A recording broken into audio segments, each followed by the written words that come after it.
İmişli ağ, Mingəçevir isə göy geyimdə çıxış edəcək. Hazırda kapitanlar. Və maç başladı. İlk hücum Mingəçevirdən olacaq. Hər şey qaydasındadır. Uzaq məsafədən zərbə zəif alındı. Pablo zərbəsi zəif alındı.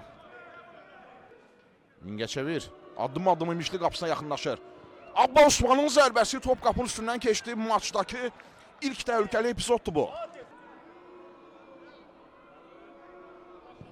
Birbaşa qapıya zərbə Elməhdi yumruğu ilə uzaqlaşdırdı. Pablo Enrique.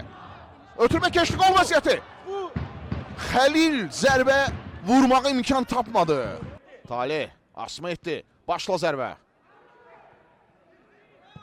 Qapıya zərbə.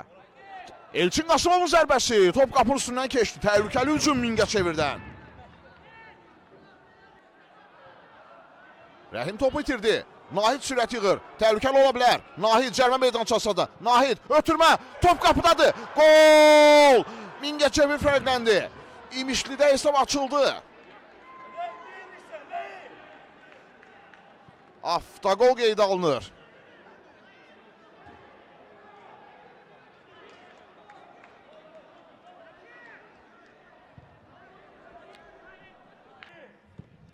Guillermo'dan uzun diagonal.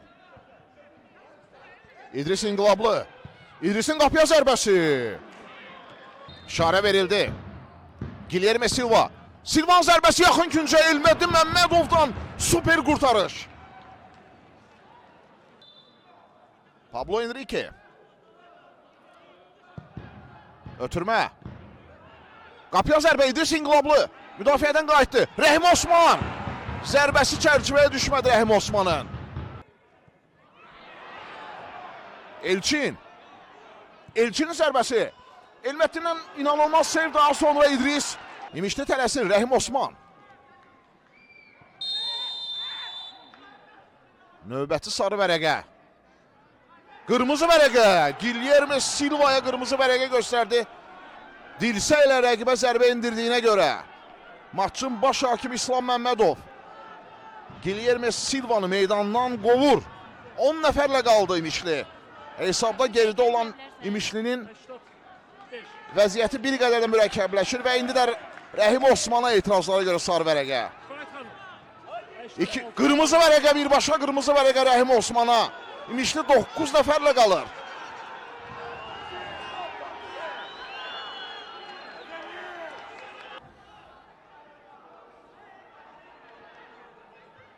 Pablo Enrique. İşarə verildi. Pablo Enrique. Ötürmə uzaq dirəyə.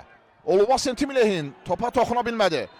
Və maç yekunlaşdı. 17-ci turun sensasiyası İmişlidə qeydə alınır.